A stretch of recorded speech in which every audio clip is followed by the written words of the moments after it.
네, 이른바 공관병 갑질 논란으로 자유한국당 영입 발표와 함께 논란에 선 박찬주 전 육군대장이 조금 전에 기자회견을 열고 지역구 출마 의사를 밝혔습니다. 자신에 대해서 갑질 의혹을 제기한 임태훈 군 인권센터 소장에 대해서는 삼청교육대에서 훈련 한번 받아야 한다, 이렇게 얘기했습니다. 내년 21대 총선을 5달여 앞두고 벌써 말도 많고 탈도 많은 국회로 가보겠습니다. 나연수 기자. 네, 국회입니다. 예, 황교안 대표의 1호 인사였습니다만은 당내에서부터 반발을 일으켰죠. 박찬주 전 육군대장 기자회견 조금 전에 저희가 생중계로 전해드렸었는데 다시 한번 내용을 좀 정리해 볼까요? 네, 내용 자체만 보면 이미 어제 박 전 대장이 사전 배포한 기자회견문에서 크게 벗어나지 않았습니다. 지휘관이 부하에게 지시하는 것을 갑질이라고 할 수 없다. 공관에 있는 감을 공관병이 따야지 누가 따겠느냐. 당시 의혹에 무엇 하나 혐의로 입증되지 않았다며 억울함을 호소했습니다. 갑질 의혹을 제기한 임태훈 군 인권센터 소장에 대해서는 삼청교육대에 보내 훈련을 받게 해야 한다고도 주장했습니다. 문재인 정부 출범 이후 군이 민병대 수준으로 전락했다고도 주장했는데요. 말하자면 자신은 지금 정권을 더 두고 볼 수 없어 나선 것이고 결격 사유로 지목된 갑질 논란은 사실이 아니라는 겁니다. 눈여겨봐야 할 건 박 전 대장이 왜 굳이 기자회견까지 열었느냐 하는 겁니다. 박 전 대장은 고향인 충남 천안을 또는 계룡의 출마 의사를 밝히고 있고 오늘 기자회견이 자연스럽게 총선 출사표 자리가 됐습니다. 잠시 들어보시죠. 여러분, 저 비례대표 생각 전혀 없습니다. 저는 어디든지 험지에 가서 한석을 더 차지하면 그게 자유한국당에 도움되는 거 아닌가요? 내 고향 천안을 가든지 지금 제가 살고 있는 계룡도. 네, 오늘 회견이 황교안 대표와 사전 교감 아래 이뤄진 거라면 사실 공천을 받고 싶다면서 단독 행동을 했다고 보기도 어려운데요.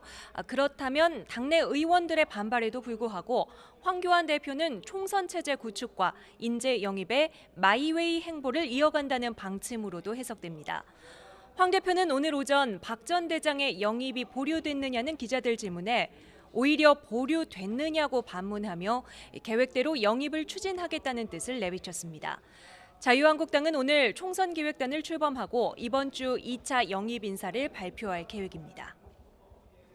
네, 그렇다면 박찬주 전 대장의 이름이 2차 명단에 오를지 이것도 좀 지켜봐야 될 것 같은데 지금 비단 한국당뿐만 아니라 지난 주말부터 정치권이 소란합니다. 본격 총선 체제에 돌입한 거로 봐야 되겠죠?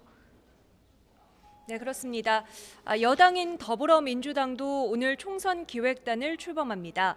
단장은 윤호중 사무총장이 맡았고 인적 구성도 발표만 남겨둔 상태입니다. 앞서 민주당은 지난 5월 당 공천 제도를 확정해 발표하면서 현역 의원 평가 하위 20% 의원들에게는 공천 불이익을 주겠다고 발표했는데요. 여기에 더해 이철희, 표창원 의원처럼 내년 총선 불출마 의사를 미리 밝힌 의원들은 아예 평가 대상에서 제외하기로 했습니다. 현재 추가로 10명 정도의 의원들이 불출마로 마음을 굳힌 것으로 알려졌는데요. 이 의원들을 제외하고 평가가 이루어지면 하위 20%에 해당하는 의원들은 23명 정도 됩니다. 계산해보면 공천 단계에서 배제될 의원들은 많게는 민주당 전체의 의석수의 4분의 1 정도 됩니다. 한국당이 이딴 인재 영입 논란으로 초반 진땀을 흘리는 사이 민주당은 대대적인 인적 쇄신을 예고하며 긴장감을 끌어올리는 분위기입니다. 네, 다른 정당들은 어떻습니까? 일단 깜짝 인사 발탁으로 화제가 되는 정당이 있죠. 네, 총선 경쟁 출발선에서 영입 인사의 화제성으로는 단연 정의당이 앞섭니다.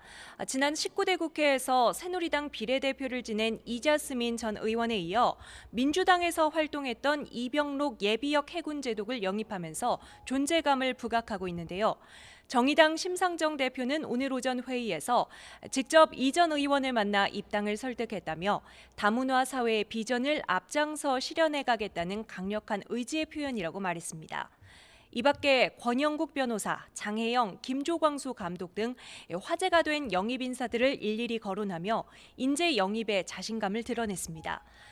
보수 진영은 개별 정당의 총선 체제가 아니라 보수 통합과 재편이 우선 과제입니다.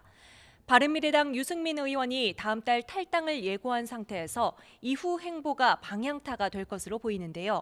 유 의원은 한국당은 완전히 해체하고 새 집을 지어야 한다며 박 전 대통령의 탄핵을 인정 못하는 세력과는 함께하지 못한다는 뜻을 분명히 했습니다. 바른미래당 비당권파인 변화와 혁신을 위한 비상행동은 이번 주 창당을 예고하고 있지만 한국당 황교안 대표도 또 바른미래당 공동창업주인 안철수 전 대표도 의미 있는 답을 주지 않아 창당 후 앞날을 예견하긴 이릅니다. 지금까지 국회에서 YTN 나연수입니다.